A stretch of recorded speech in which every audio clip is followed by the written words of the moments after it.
So you come into the club, black belt, you know, we see, oh wow, he's a black belt. Yeah. Just talk about your lineage. Starting off, when did you start training Jiu-Jitsu? Okay. I started in Judo when I was 3.5 years old. And I did Judo until the purple belt. And after, when I was 12 years old, I changed it to Jiu-Jitsu and never stopped.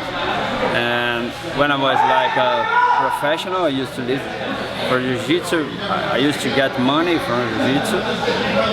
I used to train twice a day, but after sometimes I get like tired of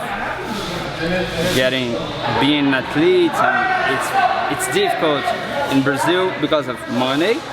You can't get enough money to have a good life, and to your body. Once you are getting older, you cannot train so hard like you should train to continue like a professional. So you're a black belt under who, and what is your affiliation? Okay. I was black belt in 2001. My master is Francisco Albuquerque. His nickname is Toco. He's under Carson Grace. But 5 years ago, I changed it because I used to live in Leblon and I changed it to Barra da Tijuca. And it was like 1.5 hours in the traffic to train. And I always have a lot of friends teaching, and I changed it to GF team.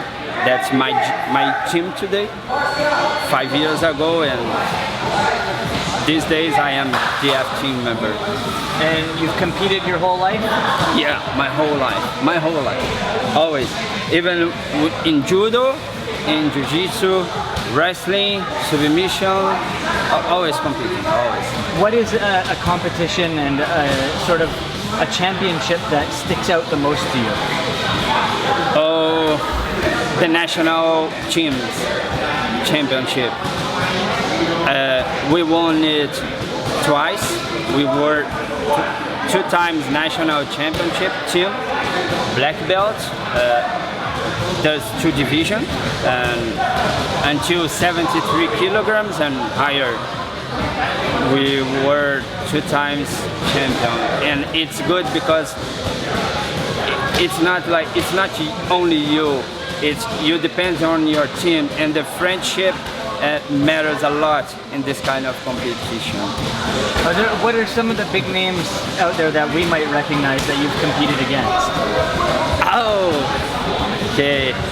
Oh, there are a lot of them. There's Cícero Costa, Denilson Pimenta, even Roger Gracie. There are a lot of tough guys and old guys, like when we were adults. These days I'm master, but there are a lot of tough guys that I compete against, and sometimes I won, sometimes not. But is there anyone that you wish you had competed against that you still see out there that you're like, ooh, I'd love to get my hands on him? No, I don't keep this kind of feeling. No, if he was the best that day, okay, it's the way it should be. But I don't get like this, because if you keep like this, once you fight with him again, you will not fight like professionally. You will fight like personally, and it's not good. It's not good. Is there anyone that you look up to in the sport? I mean, the sport has grown so much. There's so many new styles out there. You know, you see stuff like the worm guard from Keenan Cornelius. You see Gary Tonin and Gordon Ryan, who's coming up in the mix like crazy right now, who just beat Keenan on the weekend. There's these young guys that I'm sure some of the older guys are still looking at now, thinking, hey, I need to progress my game a little bit. Do you look at any of these younger guys and think, I need to learn from them as well? Yeah, there are some guys that I really like, the Jiu-Jitsu, but there are a lot of them that they win a lot of competitions, but it's so different than the Jiu-Jitsu that I learned, and it's like the Jiu-Jitsu more competitive. I know that it's the way that it is, but it's not as beautiful as it was in the past. So I like the Jiu-Jitsu of Rodolfo Vieira, Cyborg, because they are always going and going and going, no matter if they are winning by one advantage. No, they want to submit you, and this is like Roger Gracie, and this is the Jiu-Jitsu that I like. Yeah. Cobrinha, and not like, I respect them, but it's not my type of Jiu-Jitsu, keeping the same position like 10 minutes and it's done. No, I don't like it. I prefer you go, try to submit the guy, try as hard as you can, and I prefer this way. So fresh in Vancouver. Yeah. Just talk about the reason behind coming to Vancouver. Okay. I used to live in Rio de Janeiro, and I have 2 little kids, and in Rio these days is very difficult to live, very dangerous. Everything is so expensive.